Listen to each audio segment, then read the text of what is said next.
What I see every day here is miracles. I mean, that's just the way it goes. We save lives, we help people every single day. I have little ladies saying, "Oh my God, thank you for saving my life, and thank you for helping me out."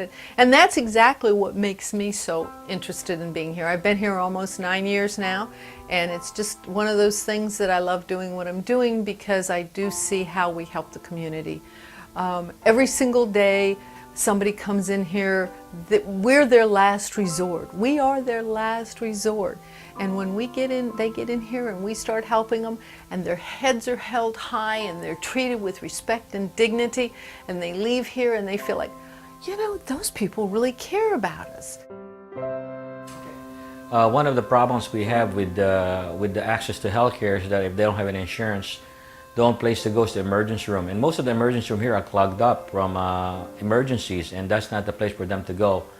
If we don't cover up the uninsured, what's going to happen is they're going to have a delay on their health care, and what's going to happen, they're going to end up in the emergency with more serious illness, or they'll probably be dying. And that's the reason why we have the clinics, so they'll be having access to health care despite of whatever insurance that they have, underinsured or no insurance at all.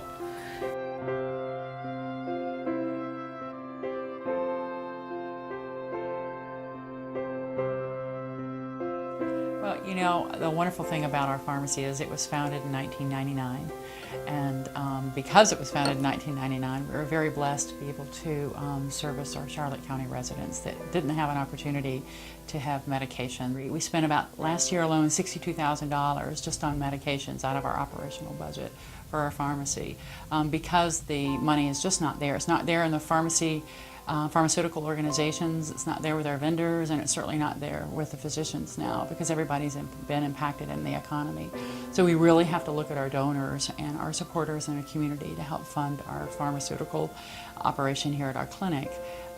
We service anywhere between 180 prescriptions every Wednesday between 9 and noon, and we do that with our wonderful volunteers. We have 7 pharmacists that give of their time every month, and they're here every week between 9 and noon because they love it. They don't receive a dime.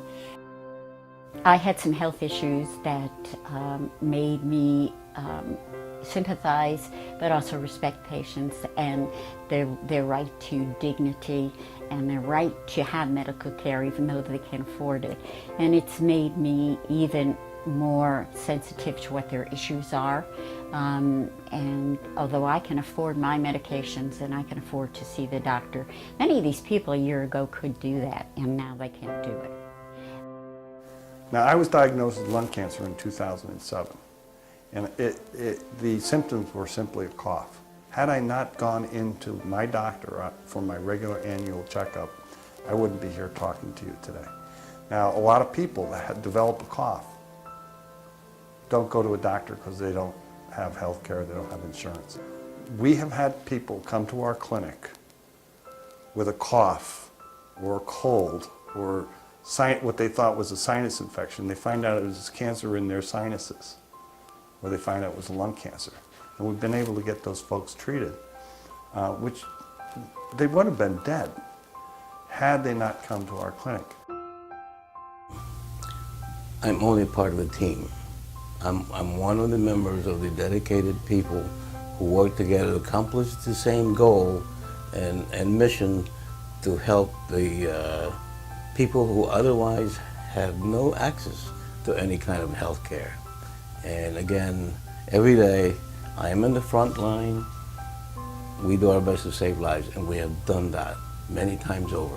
We know we have saved lives, and the rest of my staff, the clinic, medical and non-medical staff, who, as we close the door in the evening at 9:15, 9:30, sometimes 10 o'clock at night, we say, yes, we have saved lives again tonight. It's a good feeling. It's an excellent feeling. It's an awesome feeling. The biggest impact I've had on my life through patients is when a patient would come in and sit down and say, "Suzanne, I just want to let you know, without Virginia B. Andes, I would not be living today. I would either have chosen to go and not be treated anywhere because I have no money, or I would have probably taken my own life because I really didn't want to live anymore, because I didn't feel dignified. I didn't feel that anyone cared enough to help support what I called my health. And you did, and your clinic did.